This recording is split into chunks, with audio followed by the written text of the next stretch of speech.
নমস্কাৰ। আজি আমি কথা পাতিম শ্ৰীকৃষ্ণ আৰু ৰাধাৰ কিয় বিবাহ হোৱা নাছিল।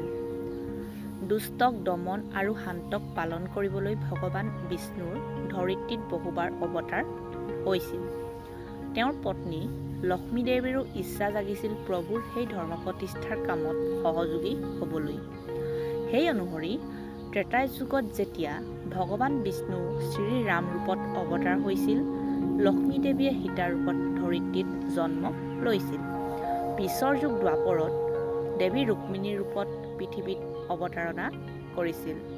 দ্বাপৰ যুগত ৰুক্মিণীয়ে বিদৰ্ভ ৰাজ্যৰ ৰজা ভীষ্মকৰ পুত্ৰীৰূপে জন্মগ্ৰহণ কৰিছিল।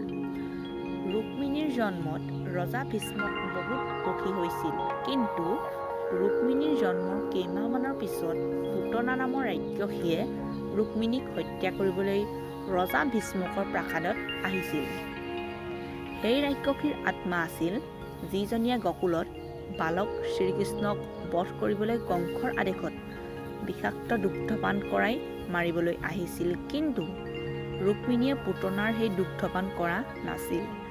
যেতিয়া পুতনাই ৰুক্মিণীক ৰাজপ্ৰসাদত বিষাক্ত দুগ্ধপান কৰাবলৈ ব্যৰ্থ চেষ্টা কৰি আছিল, তেতিয়া কেইজনমান গাঁৱৰ মানুহৰ আগমন ঘটিছিল আৰু ৰাক্ষসী পুতনাৰ কাণ্ড দেখা পাইছিল।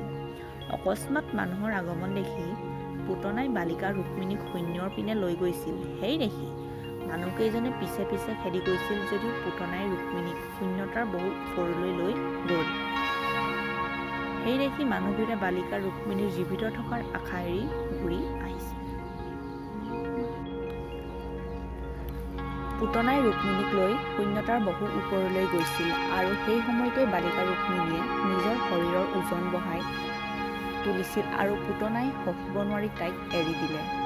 পুতনাই এৰি দিয়াত ৰুক্মিণী মথুৰা ৰাজ্যৰ বৰচানা গাঁৱৰ এটা সৰোবৰৰ পদুম ফুলত পৰি ৰ'ল।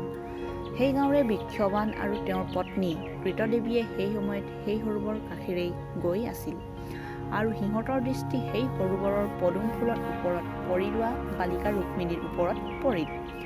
বৃক্ষবান আৰু তেওঁৰ পত্নী কৃতদেৱীয়ে বালিকা ৰুক্মিণীক নিজৰ ঘৰলৈ লৈ গৈছিল আৰু নিজৰ ছোৱালী হিচাপে লালন পালন কৰিবলৈ ল'লে। তাইৰ নাম ৰাধা ৰাখিল আৰু যেতিয়া ৰাধা ডাঙৰ হ'ল, গকুলৰ ভগৱান শ্ৰীকৃষ্ণৰ লগত সাক্ষাৎ হৈছিল। সাক্ষী হিচাপে ৰৈ গৈছিল ৰাধাকৃষ্ণৰ ৰাসলীলা আৰু নিষ্পাপ প্ৰেমৰ ইতিহাস। কৰ্তব্যবোধৰ তাগিদাত ভগৱান শ্ৰীকৃষ্ণ মথুৰা যাত্ৰা কৰিবলগীয়া হৈছিল আৰু যোৱাৰ সময়ত ৰাধাক প্ৰতিশ্ৰুতি দি গৈছিল যে মথুৰাৰ পৰা ঘূৰি আহি তাইক বিবাহ কৰিব। কিন্তু শ্ৰীকৃষ্ণ মথুৰালৈ যোৱাৰ কেইটামান দিনৰ পিছতে বিদৰ্ভ ৰাজ্যৰ ৰজা ভীষ্মকে গম পাইছিল যে ৰাধা তেওঁৰে ছোৱালী ৰুক্মিণী বুলি।